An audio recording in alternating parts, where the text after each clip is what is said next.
그러므로 우리가 긍휼하심을 받고 때를 따라 돕는 은혜를 얻기 위하여 은혜의 보좌 앞에 담대히 나아갈 것이니라. 만백성을 사랑하사 구원하여 주신 하나님, 말씀이 육신되어 이 땅에 오신 예수 그리스도의 은혜로 거듭난 저희가 하나님의 자녀 되어 거룩한 주의를 지켜 신령한 예배를 드립니다. 온전케 하시는 진리의 말씀으로 우리의 상한 영혼을 소생시켜 주시고 우리의 발걸음을 의로운 길, 생명의 길로 인도하여 주옵소서. 예수님의 이름으로 기원하옵나이다. 아멘.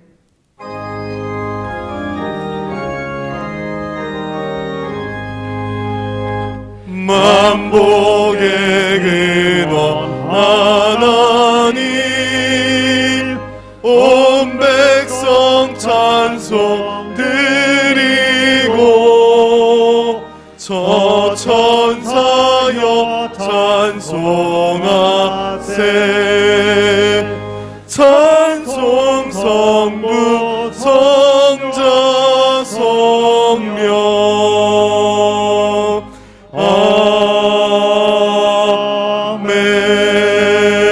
아멘.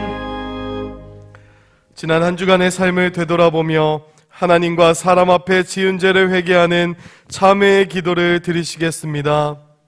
하나님, 우리의 모든 죄악을 주님 앞에 고백합니다. 알게 계신 죄, 모르게 지은 죄 모두 주님 앞에 고백하오니 주의 우리를 주의 보혈로 정결케 하여 주시고 우리가 주님 앞에 나아갈 수 없사니 하나님의 은혜와 하나님의 성령으로 붙들림 받는 주의 귀한 종들 될 수 있게 하여 주시옵소서. 십자가의 보혈만을 의지하며 나아갈 수 있게 하시고 어린 양 예수의 피로서만 우리가 구원받을 수 있는 존재됨을 고백하며 살아갈 수 있게 하여 주시옵소서.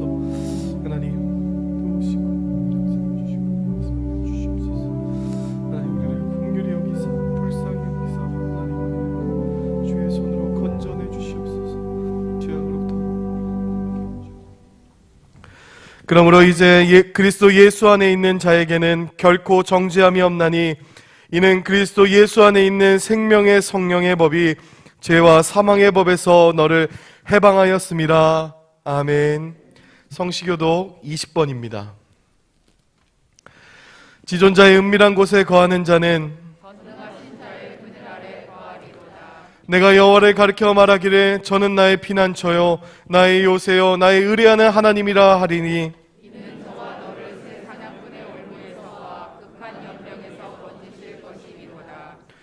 저가 너를 그곳으로 덮으시리니 내가 그 날개 아래 피하리로다.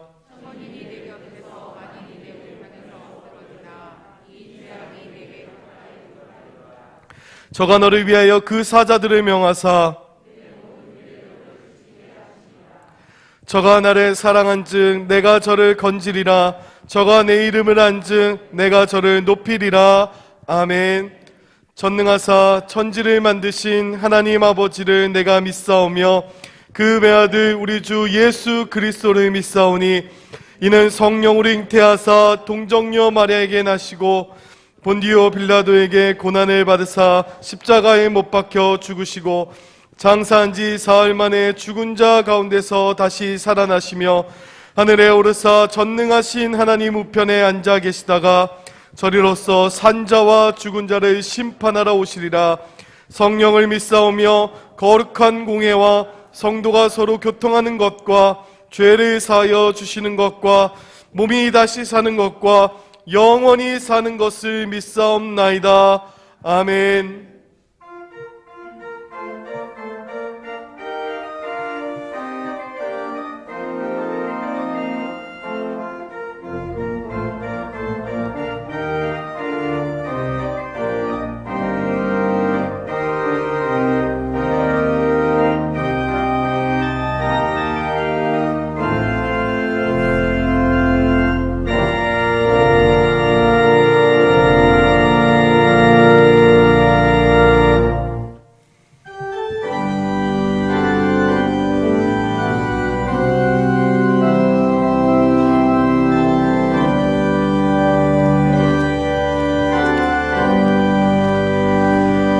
그 영광 중에 계신 주 나 찬송하오니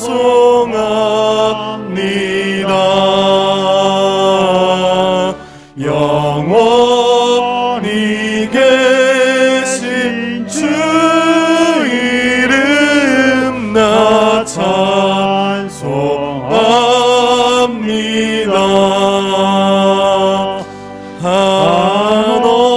한없이 크신 능력을 나 찬송합니다.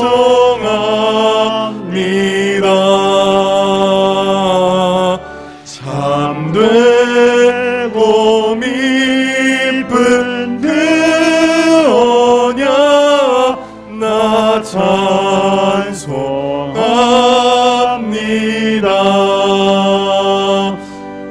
온 천지 창조하시던 그 말씀이 믿어 영원히 변치 않는 주 나 믿사옵니다.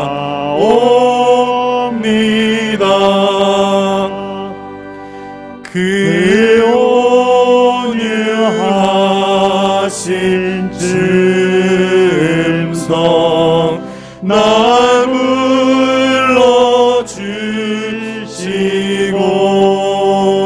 불러주시고 그 품에 품어 주시니 나 찬송합니다.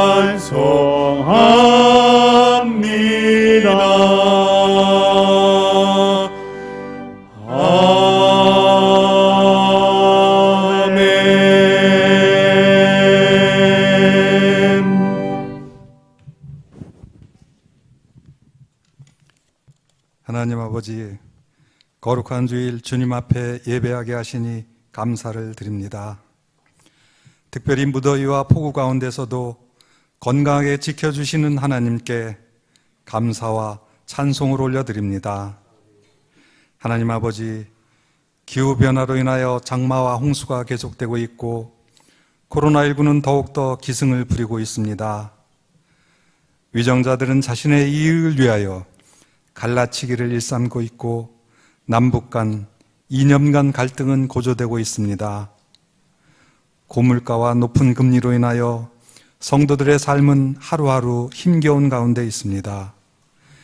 이러한 어렵고 힘든 상황에서 빛 대신 그리스도를 바라보며 무릎 꿇고 기도하게 하여 주시옵소서. 주님 주시는 참 소망을 가지고 세상 가운데 승리하게 하여 주시옵소서. 하나님, 성도들 한 사람 한 사람을 붙잡아 주시어 믿음의 반석 위에 굳게 서게 하여 주시옵소서. 우리 교회를 특별히 사랑하시는 하나님 아버지, 교회학교 여름 성령학교와 청년부 여름 수련을 은혜 가운데 마치게 하시니 감사를 드립니다. 비록 코로나19로 인하여 많은 부분이 비대면 자기학습으로 진행되었지만 받은 은혜를 기억하며 주의 일꾼으로 바르게 성장하게 하여 주시옵소서. 특별히 청년들의 기도를 들어주시어 직장 문제, 결혼 문제, 친구들과의 이런저런 문제들이 주 안에서 완전히 해결되게 하여 주시옵소서. 하나님 아버지, 이제 무더운 여름을 보내고 결실의 계절 가을을 맞이하게 됩니다. 휴가와 쉼을 통하여 새 힘을 얻고 가을에 결실을 준비하게 하여 주시옵소서. 해외에 계신 선교사님들과 농어촌 교육자님들, 출타 중에 있는 개봉의 가족들을 기억하여 주시고 언제 어디서나 주의 오른팔로 잡아주시어 눈동자같이 지키고 보호하여 주시옵소서. 휴가 중에 있는 담임 목사님, 영혼과 육체의 안식을 통하여 새 힘을 얻고 어린 양들을 양육하는데 부족함이 없도록 채워 주시옵소서. 이제 이동철 목사님 말씀 전하실 때 성령 하나님 함께 하시어 생명의 말씀, 은혜의 말씀이 선포되게 하여 주시옵소서. 이 예배를 통하여 병든 자가 치유받고 낙심한 영혼이 회복되며 성도들 간에 막힌 담이 허물어지고 성령의 은혜와 평강이 강같이 넘쳐 흘러나게 하여 주시옵소서. 가브리엘 성가대가 정성껏 준비한 찬양을 기쁘게 받아 주시옵고 항상 우리와 함께 하시는 우리 주 예수 그리스도의 이름으로 기도드립니다. 아멘.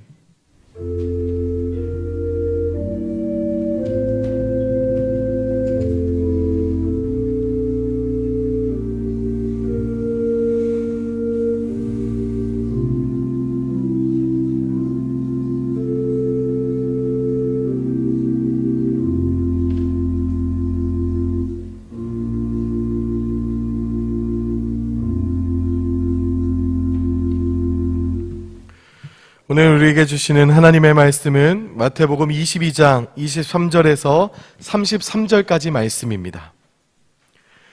마태복음 22장 23절에서 33절 말씀을 봉독하겠습니다. 부활이 없다 하는 사두개인들이 그날에 예수께 와서 물어가로되 선생님이여 모세가 일렀으되 사람이 만일 자식이 없이 죽으면 그 동생이 그 아내에게 장가들어 형을 위하여 후사를 세울지니라 하였나이다. 우리 중에 칠형제가 있었는데 마지 장가들었다가 죽어 후사가 없으므로 그의 아내를 그 동생에게 끼쳐두고 그 둘째와 셋째로 일곱째까지 그렇게 하다가 최후에 그 여자도 죽었나이다. 그런즉 저희가 다 그를 취하였으니 부활 때 일곱 중에 네 아내가 되리이까. 예수께서 대답하여 가라사대 너희가 성경도 하나님의 능력도 알지 못하는 고로 오해하였도다. 부활 때에는 장가도 아니가고 시집도 아니가고 하늘에 있는 천사들과 같으니라. 죽은 자의 부활을 의논할진대 하나님이 너희에게 말씀하신 바 나는 아브라함의 하나님이요 이삭의 하나님이요 야곱의 하나님이로라 하신 것을 읽어보지 못하였느냐. 하나님은 죽은 자의 하나님이 아니요 산 자의 하나님이시라 하시니 무리가 듣고 그의 가르침에 놀라더라. 아멘.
네, 반갑습니다. 오늘 말씀을 통해서 우리 교회 모든 성도님들, 나와 우리의 삶에서 살아 역사하시는 하나님을 경험하시길 바랍니다.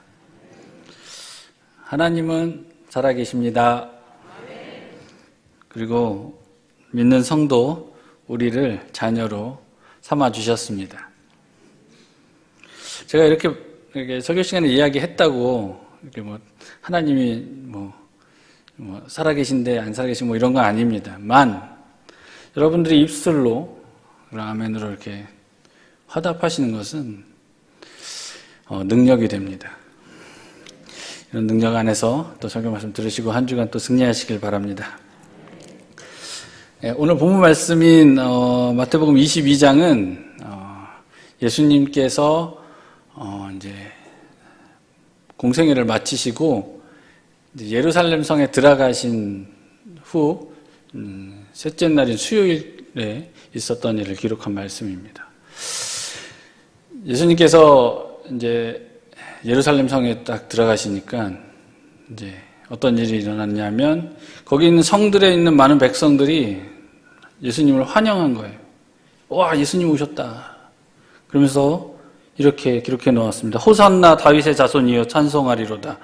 주의 이름으로 오시는 이여 가장 높은 곳에서 호산나 하면서 막 열렬히 예루살렘 성의 많은 백성들이 나와서 예수님을 환영을 했습니다. 온 예루살렘이 떠들썩했죠. 마치 왕이 온 것처럼 왕을 반기는 한 성의 백성들이 그 왕을 진심으로 너무나 사랑한 나머지 반기는 그러한 모습을 보여줍니다. 자신의 겉옷을 벗어서 예수님께서 나귀를 타고 가시는 그 길에 쫙 깝니다. 그뿐만 아니라 나뭇가지를 꺾어서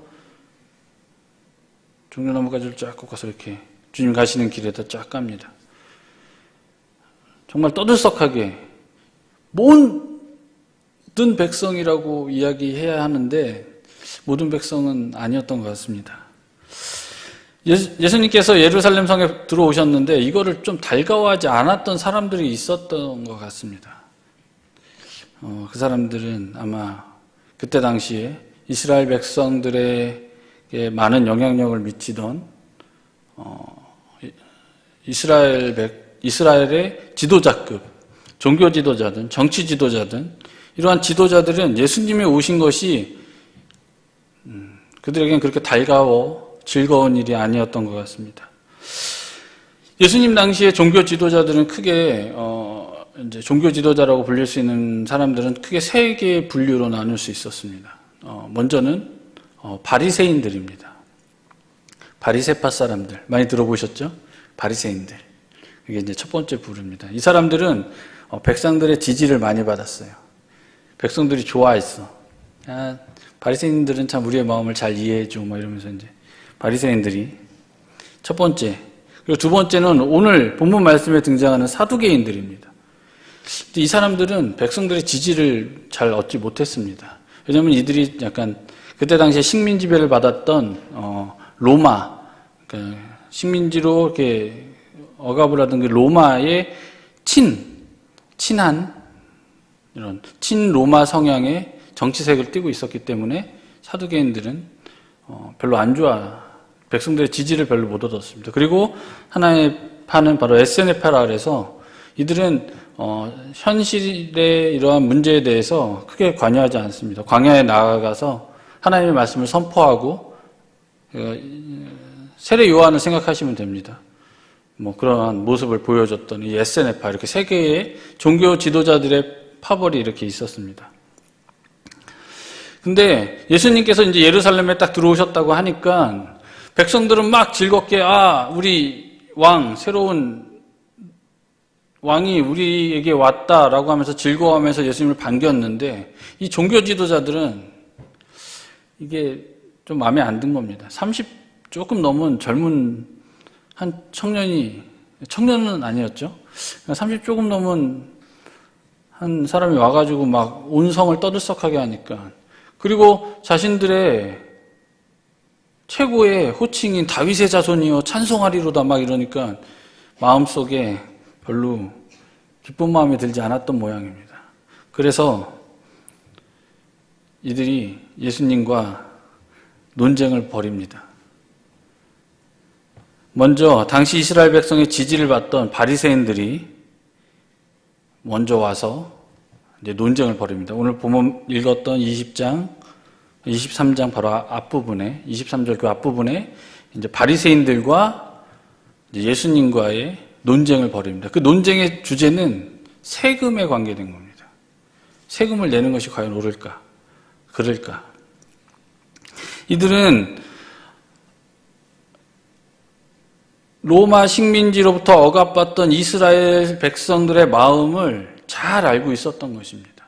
그러니까 이 로마로부터 거두어 들어가는 이 세금의 정당성이 있는지에 대한 이야기를 예수님한테 물어본 것이죠.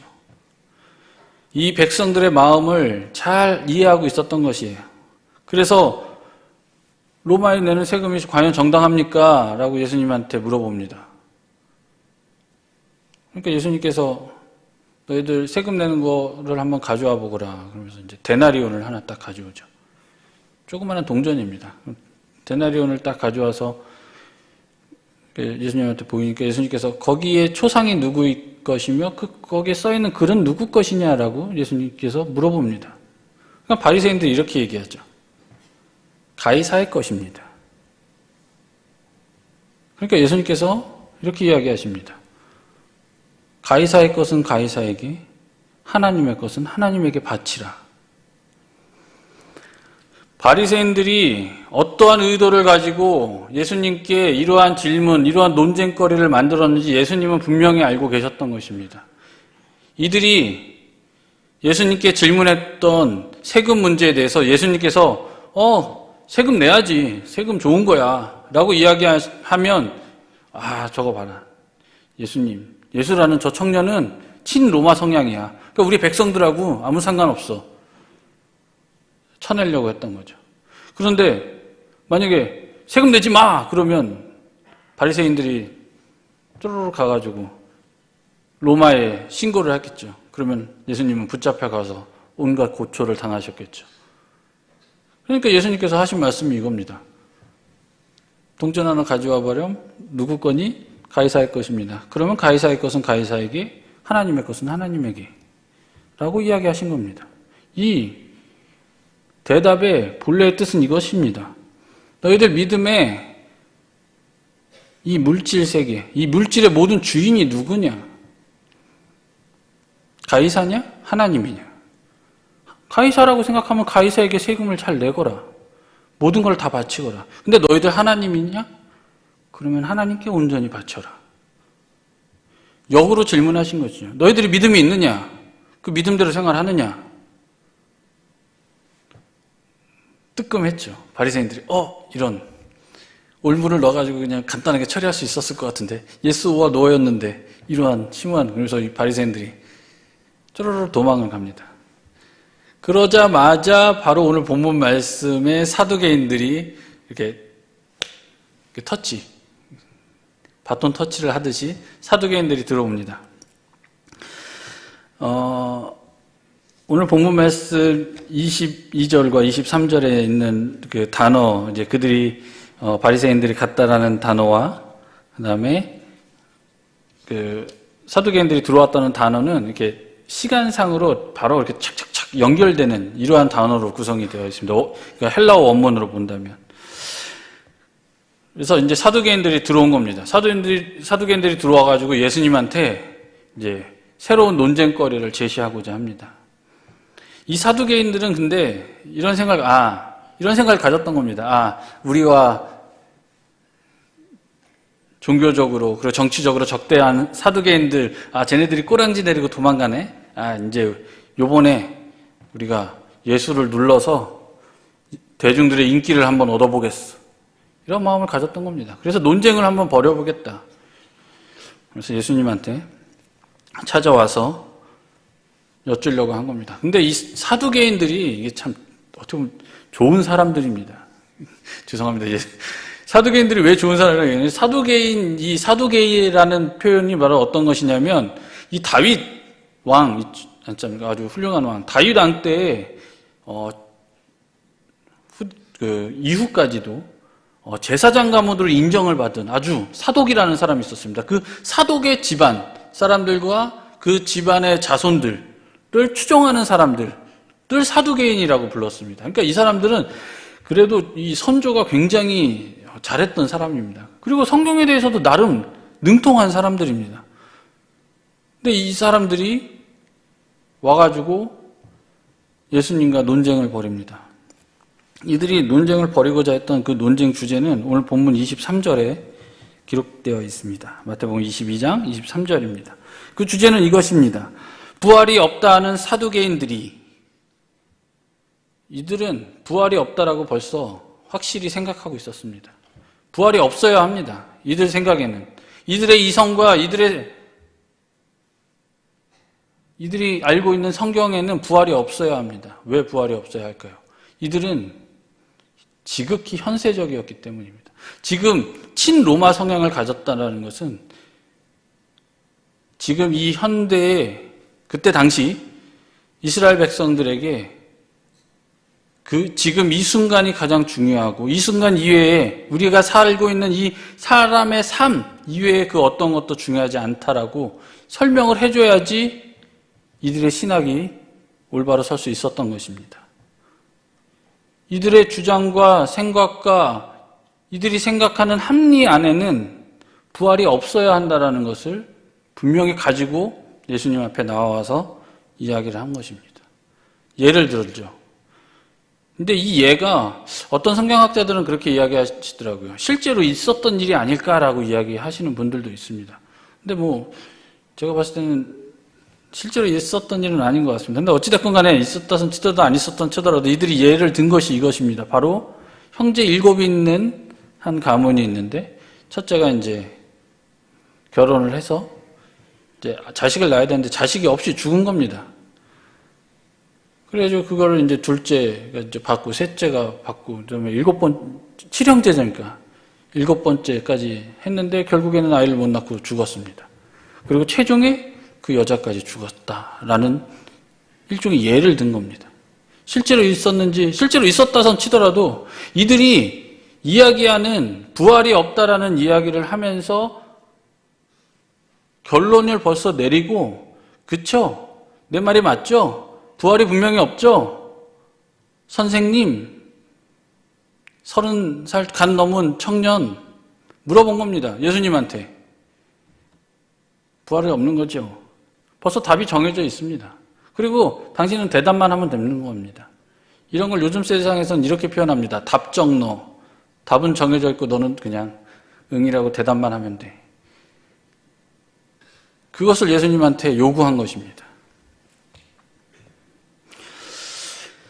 이렇게 부활이 없다라고 강조한 사두개인들에게 예수님께서는 이 부활의 의미에 대해서 조금 다른 설명을 하십니다. 그것이 무엇이냐?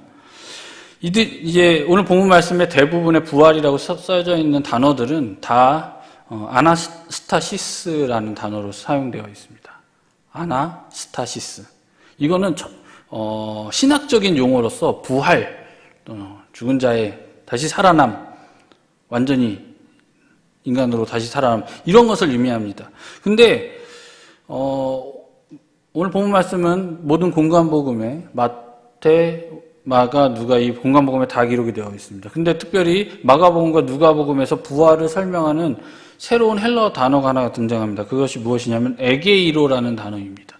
이 에게이로라는 단어는 신학적인 용어가 아니라 우리가 늘상 사용하는 것입니다. 그것은 무엇이냐? 어떤 사람이 넘어졌거나 앉아있거나 이렇다가 다시 일어나는 모습을 표현하는 단어가 바로 에게이로입니다. 즉 예수님께서는 부활이라고 생각하는 그 심오하고 신학적인 것이 너희들이 생각하는 그런 부활이고 너희들이 생각 속으로만 알고 있는 부활이냐? 아니다. 부활이라는 건 너희들 일상에도 있는 것이다. 드러나 있던 사람이 일어나거나 넘어졌던 사람이 일어나거나 앉았던 사람이 일어나는 거죠. 그럼 일상적인 일어남이다라고 이야기하는 한 것입니다. 그러면서 이제 너희들이 잘못했다라는 것을 예수님께서 쭉 설명을 해주십니다. 근데 그거 들어가기 이전에 이제 지금까지 이제 열심히 논쟁을 벌였지 않습니까? 바리새인들도 버렸고 사두개인들도 버렸고, 그럼 문득 이런 생각이 듭니다. 아, 이거 논쟁을 벌이는 이 자체가 잘못된 것이 아닐까? 하나님의 말씀이면 그냥 뭐든지 일단 아멘 믿어야지.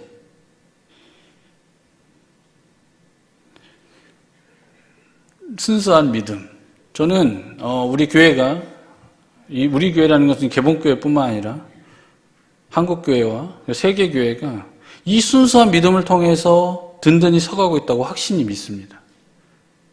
이 순수한 믿음이 분명히 우리 교회를, 개봉교회를, 한국교회를, 그리고 세계교회를 든든히 서가는데 분명히 중요한 역할을 하고 있다는 것을, 가장 중요한 것 중에 한 가지라고 생각합니다. 그런데 한편으로 이런 생각을, 우리 삶을 보면 의문이 듭니다. 하나님께 궁금하고 여쭤보고 싶은 것들이 너무나 많습니다. 나의 삶을 보면 성경 말씀과 조금 괴리가 조금 굉장히 멉니다. 그럴 때 하나님께 여쭤봐야죠. 예수님께 기도로 여쭤봐야죠. 이거 어떻게 이해해야 될까요? 제가 잘 생각하고 있나요? 잘 살아가고 있나요? 여쭤보는 거죠. 여기서 논쟁이라고 표현해가지고 하나님과 막 예수님과 이렇게 왔다 갔다 주고받듯이 이런 것이 아니라 우리가 살면서 살아가다가 정말 궁금하고 생각해봤던 많은 질문들, 의문들, 이런 것들 하나님께 아뢰는 거, 똑같은 논쟁입니다. 그럼 이 논쟁들이 다 잘못된 것일까?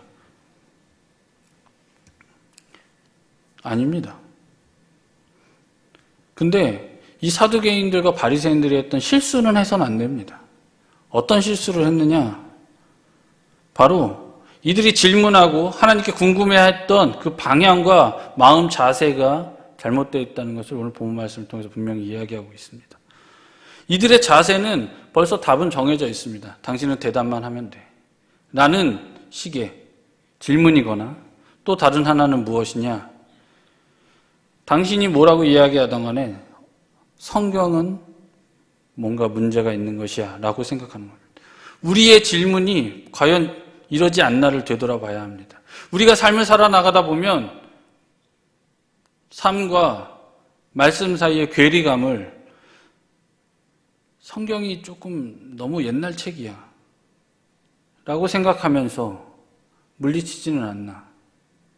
우리의 마음가짐이 나의 부족함이나 하나님의 말씀은 분명히 영원하고 정확한 말씀임에도 불구하고 내가 믿음이 부족하고 내가 그것을 실천하지 못해서 하나님의 능력과 하나님의 말씀을 이루어내지 못함에도 불구하고 말씀이 잘못됐어. 어떤 하나의 말씀으로 다른 모든 하나님의 말씀이 잘못됐다라고 이야기하는 사두개인들처럼 그러지 않나. 나의 그 방향이 그리고 나의 마음가짐이 어떠해야 되는지를 되돌아봐야 합니다. 사두개인들이 바리새파 사람들이 가지고 있었던 것은 예수님이 뭐라고 이야기하던 간에 들으려 하는 것이 아니었습니다. 벌써 답은 정해져 있었고 그냥 기계적으로 당신은 대답만 하면 돼. 하지만 우리의 기도, 우리의 질문, 우리의 의문은 내가 벌써 답을 정해놓고 하나님 이렇게 하는 게 맞지요? 응이 잘 안 들리네. 들린 것 같아요. 이런 기도를 드려서는 안 됩니다. 순수하게 나의 잘못, 나의 의문, 나의 질문에 대해서 하나님께 아뢰고 하나님께서 무엇라고 하시던 간에 아멘, 지키겠습니다. 하나님 말씀대로 살아가겠습니다. 라는 자세로 하나님 앞에 질문하고 기도하고 나아가야 된다는 것입니다. 근데 그렇게 우리가 살아야 되고 하나님 앞에 질문하고, 그러니까 논쟁 자체가 잘못된 것이 아니라 논쟁에 버릴 때 하나님께 궁금한 것을 말씀드리고 기도를 할 때 나의 마음가짐과 그 방향이 말씀을 향해서는 안 되고 나 자신을 향해야 되고, 그리고 그 자세가 벌써 답은 정해져 있는 상태에서 뭔가를 들으려고 하는 자세가 아니라 무슨 말씀이든 하시옵소서 내가 듣겠습니다 라는 자세로 예수님께 질문하고 기도하고 고민을 아뢰는 것입니다. 그런데 사두개인들은 그렇게 하지 않았어요. 그러니까 예수님께서 오늘 본문 말씀 29절에 이렇게 이야기하십니다. 예수께서 대답하여 가라사대 너희가 성경도 하나님의 능력도 알지 못하는 거로 오해하였도다. 이 이야기는 이제 네 가지로 볼 수 있습니다. 뭐냐면 성경을 알지 못했다라는 이야기와 그래서 성경을 오해했다. 이게 두 가지. 그리고 하나님의 능력을 알지 못했다. 그래서 너희들이 오해를 하고 있다. 하나님의 능력에 대해서. 이렇게 총 네 가지로 나눠서 볼 수 있습니다. 과연 이들이 성경을 잘 몰랐을까요? 사두개인들이? 아니죠. 사두개인들은 정말 잘 알았습니다. 오늘 이들이 인용한 모세가 이야기했던 신명기 25장 5절에서 6절에 있는 말씀은 이들이 정확하게 잘 알고 있었습니다. 신명기의 말씀, 모세 오경의 말씀에 대해서 사두개인들은 다른 말씀들은 다 무시하고 모세 오경만이 옳은 말씀이다라는 그런 신학적인 그 배경도 없지 않아 있습니다만 이들이 성경에 대해서 전혀 몰랐던 것이 아닙니다. 사두개인들은 성경에 대해서 나름 잘 알고 있었습니다. 그래서 신명기 25장 5절에서 6절에 있는 계대결혼 또는 형수치수제도에 대해서 분명히 알고 있었고 그것을 근거로 해서 부활이 없다라는 결론에 이르렀다는 것입니다. 제대로 알지 못한 거죠. 왜 알지 못했죠? 이 형수치수제도에 대한 근본 그 이유를 잘 몰랐던 것입니다.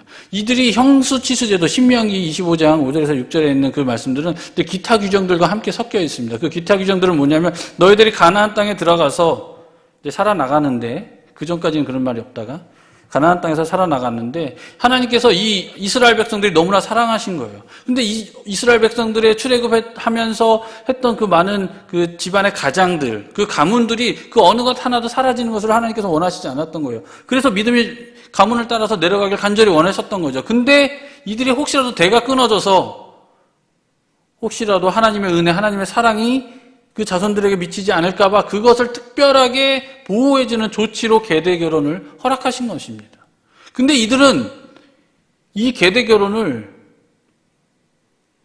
정말 웃기게도 부활이 없다라는 근거로 제시를 합니다. 그러니까 예수님께서 이야기하신 겁니다. 얘네들이 너희들이 성경을 알지 못한다. 이 알지 못한다라는 말은 또 다른 한 가지 의미가 있습니다. 이 알지 못한다. 경험이 없다라는 단어입니다. 이들은 하나님의 능력에 대한 경험이 없었던 것입니다. 제가 설교를 준비하면서 이 하나님의 능력에 대한 것들을 이제 몇몇 분들에게 물어봤어요. 하나님의 능력을 어떻게 아십니까? 경험하십니까? 근데 참 대답이 예상외로 굉장히 간단했습니다. 바로 믿음으로입니다. 하나님의 말씀, 하나님의 능력은 바로 믿음으로 경험되어짐을 우리는 삶으로 고백하고 지금도 그렇게 살아가고 있고 앞으로도 그렇게 살아가야 합니다.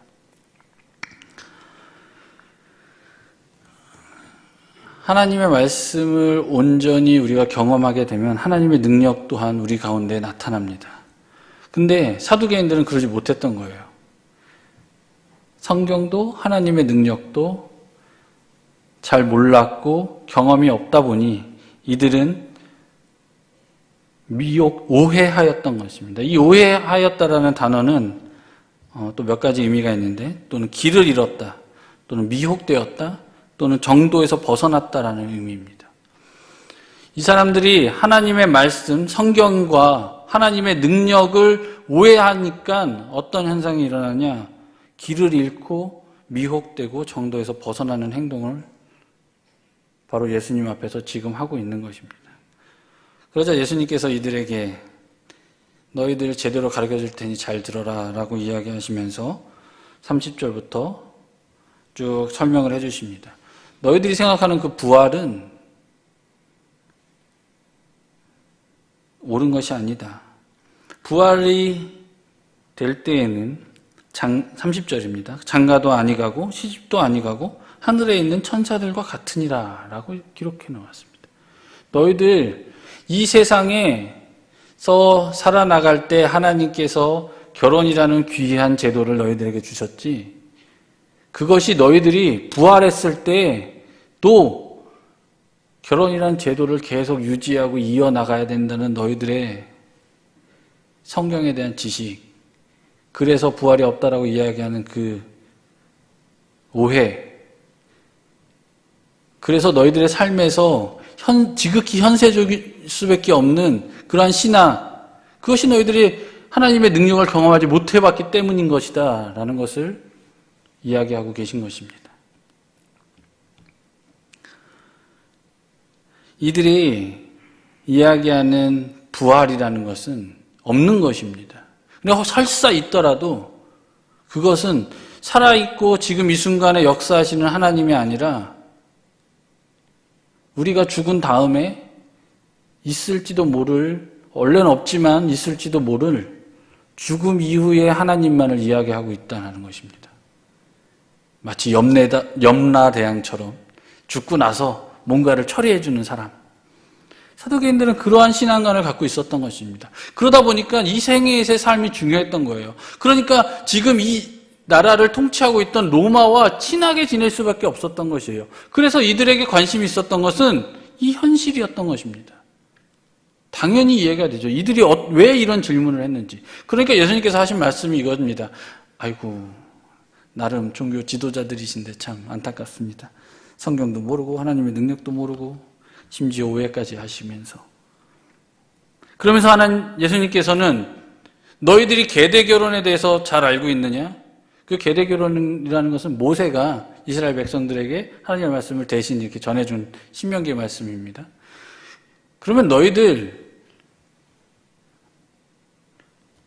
하나님께서 모세에게 처음 소명을 말씀하실 때 본인이 뭐라고 설명했는지 아느냐라는 대답을 해주십니다. 그게 바로 오늘 32절의 말씀입니다.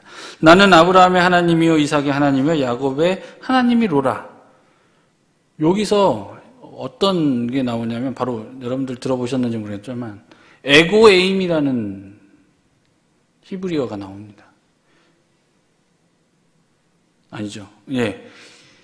즉 나는 스스로 있는 자다. 내가 스스로 있는데 내 스스로 있는 자 앞에 아브라함도 있고 이삭도 있고 야곱도 있다라고 이야기하고 있는 거예요. 이들이 너희들 조상들로서 벌써 죽어가지고 아무런 부활이 없고 아무것도 없으면 이 사람들은 다 아무런 의미가 없는 것입니다. 하지만 분명히 하나님께서 자신을 드러냈을 때 아브라함과 이삭과 야곱의 하나님이라고 이야기하셨다는 겁니다. 너희들 그거 알지 않느냐? 하나님께서 본인이 그러면 죽은 사람, 아무도 관계없는 사람, 너희들 지금부터 한참 이전에 모세를 통해서 이야기한 아브라함과 이삭과 야곱은 무엇을 의미하느냐?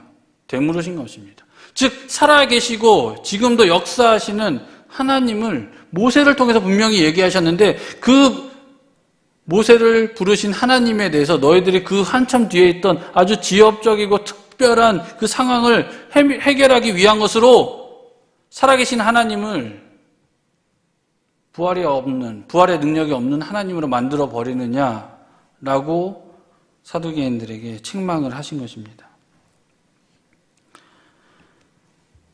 이들은 참 우리가 보기에는 안타까운데 이들의 모습이 우리들과 그렇게 동떨어지지 않았음을 고백할 수밖에 없습니다. 우리의 삶이 살아가다 보면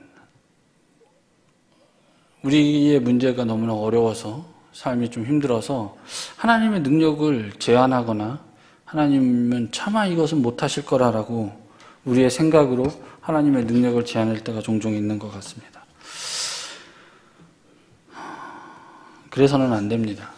하나님께서는 바로 우리에게 지금 이 순간도 역사하고 계시고 그 전에도 역사하셨고 그리고 앞으로도 능력으로 역사하시는 하나님임을 우리가 기억해야 합니다.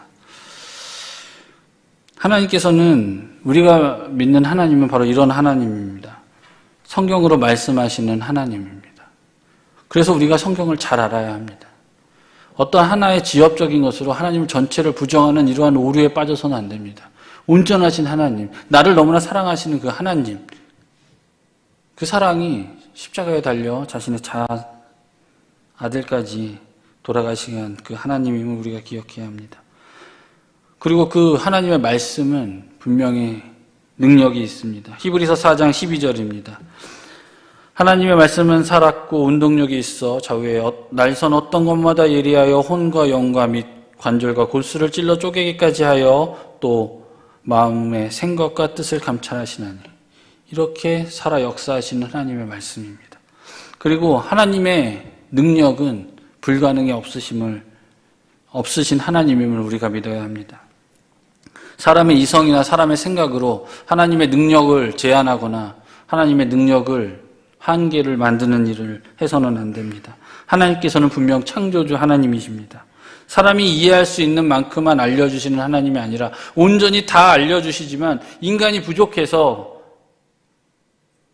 우리가 이해할 수 있는 만큼만 하나님을 이해함을 우리가 입술로 고백해야 합니다. 그래서 우리가 하나님께 기도하고 하나님께 나아갈 때 겸손해질 수밖에 없는 이유가 되는 것입니다. 말씀을 정리하도록 하겠습니다. 그러면 여러분들은 나는 과연 어떠한 부활을 믿고 계십니까? 이 질문은 이렇게 바뀔 수도 있습니다. 나는 과연 어떠한 모습으로 부활할 것인가? 나의 의, 나의 생각, 나의 이성, 나의 합리로 하나님의 말씀과 능력을 제한하면서 사두개인들처럼 지금 현실의 어두운 모습들, 어려운 문제들, 앞이 잘 보이지 않는 이 미래를, 그래도 나는 이 순간에 최선을 다했어, 나의 가지고 힘과 있는 능력으로 나는 최선을 다했어, 몸부림쳤어 라고 이야기하는 사두개인들과 같은 부활을 꿈꾸십니까? 아니면 하나님의 자녀다운 부활을 꿈꾸십니까? 오늘 본문 말씀의 평행 본문이 누가복음에 있습니다. 누가복음 20장에 부활 논쟁에 대해서 하나님은 어떠한 부활을 이야기하시고 어떻게 예시를 드는지, 오늘 본문 말씀에는 천사들과 같이, 총사와 동등됨과 같다라고 이제 천사라는 비유를 들었습니다. 근데 이제 누가복음에는 조금 다르게 설명을 했습니다. 누가복음 20장 38절입니다. 아닙니다. 죄송합니다. 36절입니다. 누가복음 20장 36절. 저희는 다시 죽을 수도 없나니 이는 천사와 동등이요 부활의 자녀로서 하나님의 자녀이미니라. 하나님께서는 부활의 능력을 자녀로 주십니다. 너무 좋죠. 그냥 이 세상 살다 힘들다 어쩔 수 없이 믿음으로 고백을 했으니까 하나님 앞에 그냥 억지로 끌려가서 하는 부활이 아니라 하나님의 온전한 능력과 힘으로 살아나가는 그러한 능력을 주시는 자녀로서의 삶을 우리에게 허락해 주셨다는 말씀입니다. 우리 교복의 모든 성도님들, 이러한 부활의 능력을 받아 누리시길 바랍니다. 제가 기도하고 마치겠습니다.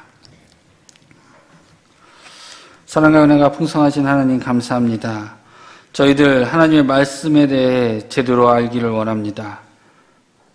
그래서 오해하지 않고 온전히 하나님을 경험하고 말씀으로 살아가고 말씀으로 이 세상에 어떠한 문제도 하나님 앞에 온전히 아뢰어 해결받는 저희들 되게 하여 주시옵소서. 그래서 나의 능력, 나의 생각으로 하나님을 제한하는 것이 아니라 세상 모든 문제와 모든 능력이 하나님께 있음을 고백하며 하나님 앞에 산 자로, 부활한 자로 살아가는 우리 모두가 되게 하여 주시옵소서. 예수님의 이름으로 기도드립니다. 은혜 받은 말씀 생각하시면서 찬송가 159장 부르시겠습니다.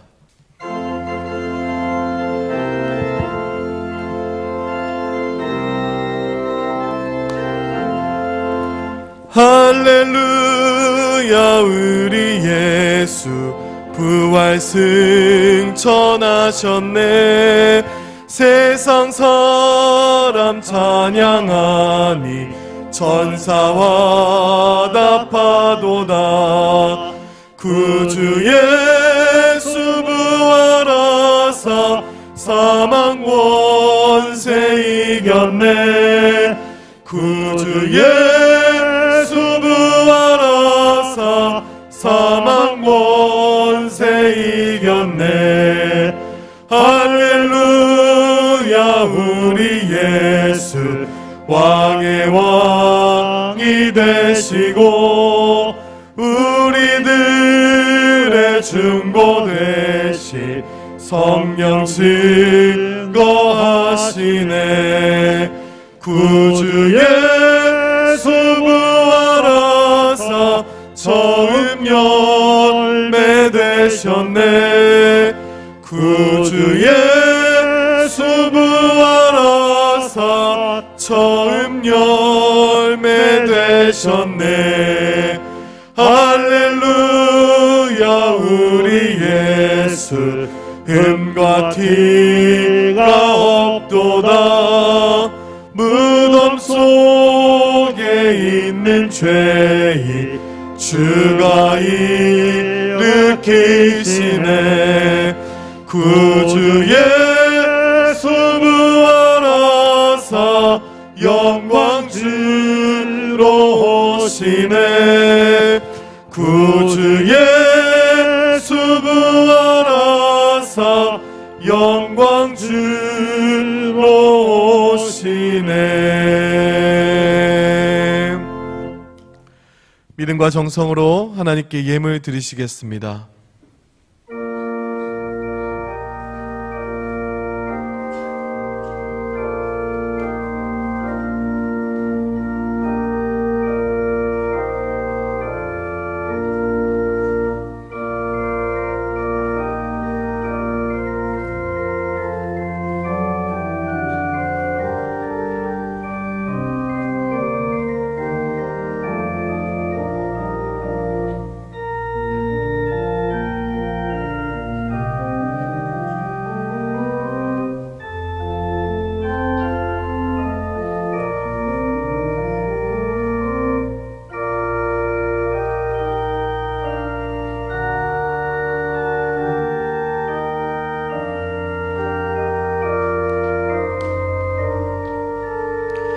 다 같이 일어나셔서 봉헌 찬송 부르시겠습니다.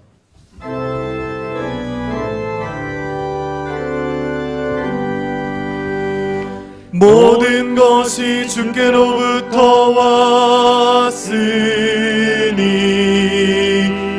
이 예물을 주께 바치나이다.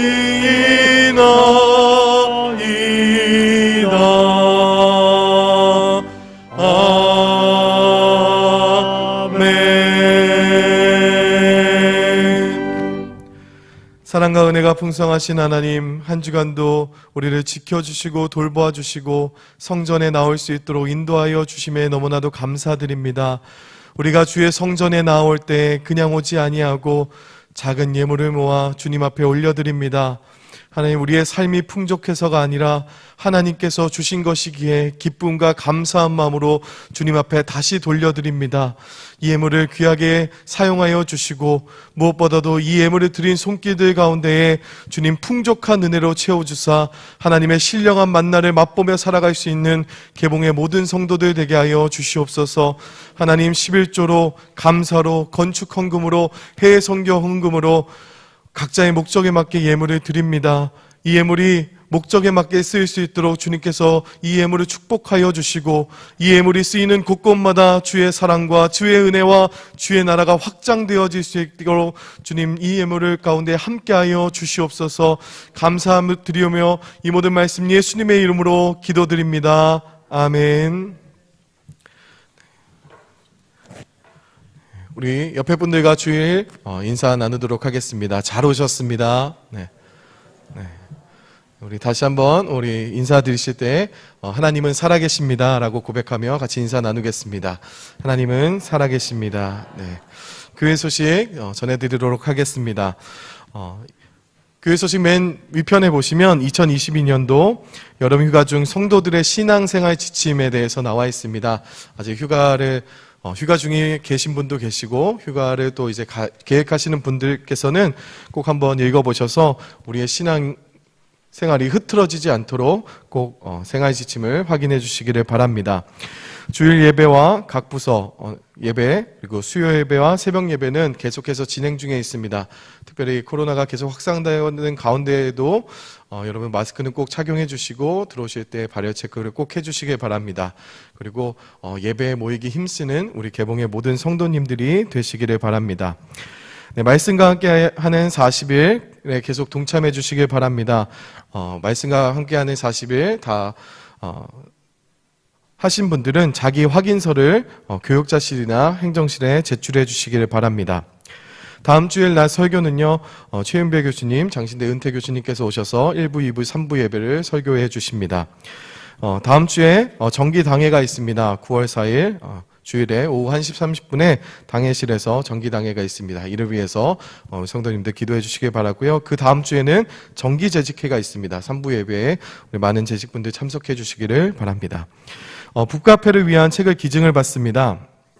상태가 양호한 경건서적이나 각종 양서들을 기증해 주시면 감사하겠습니다. 담임 목사님께서는 27일까지 휴가로 보내고 계십니다. 또 전임 교육자, 교육전수사 휴가가 있습니다. 이를 위해서 기도해 주실 때 휴가 기간 동안 재충전함을 통해서 다시 와서 섬길 때 더욱더 헌신과 열정으로 섬길 수 있는 교육자들 될 수 있도록 기도해 주시기 바랍니다. 직원 휴가 있습니다. 김정훈 집사님 휴가 중에는 우리 여전도에서 교회 청소를 해주십니다. 그래서 8월 27일 토요일 오전 10시 30분에 우리 여전도회 분들 많은 참석을 부탁을 드립니다.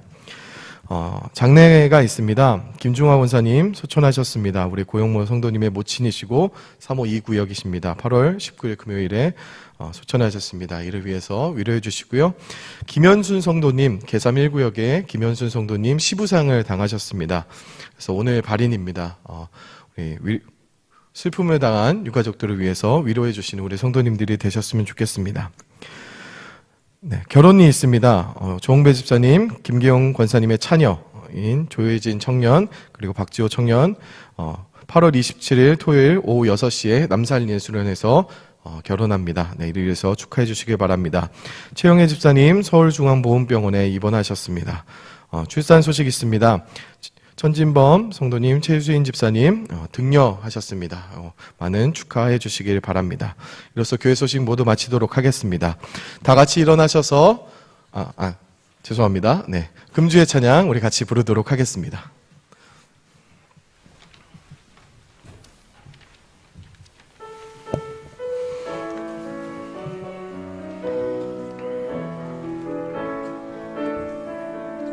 주 하나님 독생자 예수 날 위하여 오시었네. 내 모든 죄 다 사하시고 죽음에서 부활하신 나의 구세주 살아계신 주 나의 참된 소망 걱정 근심 전혀 없네. 사랑의 주 내 갈 길 인도하니 내 모든 삶의 기쁨 늘 충만하네. 우리 시간 다시 한번 찬양하실 때는 더 기쁘고 감사한 마음으로 또 말씀을 기억하시면서 힘차게 우리 찬양하도록 하겠습니다. 다시 한번 우리 주 하나님 독생자 예수 찬양하도록 하겠습니다. 주 하나님 독생자 예수 날 위하여 오시었네. 내 모든 죄 다 사하시고 죽음에서 부활하신 나의 구세주 살아계신 주 나의 참된 소망 걱정 근심 전혀 없네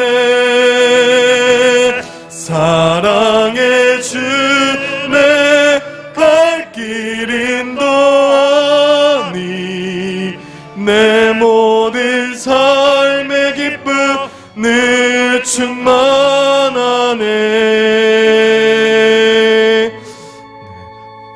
한 주간도 애창하시고 살아계신 하나님을 고백하는 귀한 시간들이 되시길 바랍니다.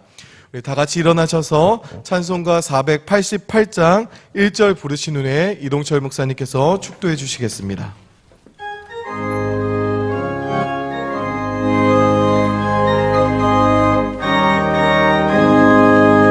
내 영혼의 햇빛 비치니 주 영광 찬란해 이 세상 어떤 빛보다 이 빛 더 빛나네 주의 영광 빛난 그 빛 내게 비춰주시옵소서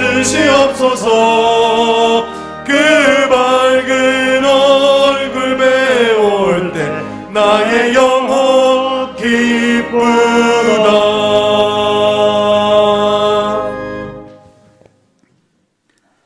이제는 우리를 하나님의 자녀 삼기 위해 십자가에 죽으신 우리 주 예수 그리스도의 은혜와 능력으로 역사하시는 하나님의 사랑과 말씀을 바르게 알게 하시는 성령님의 교통하심이 오직 하나님의 말씀과 능력으로만 산다는 믿음으로 함께 모여 예배드리는 개봉의 모든 성도들과 온라인으로 함께하는 모든 성도들에게 지금부터 영원까지 함께 하시옵기를 간절히 축원하옵나이다.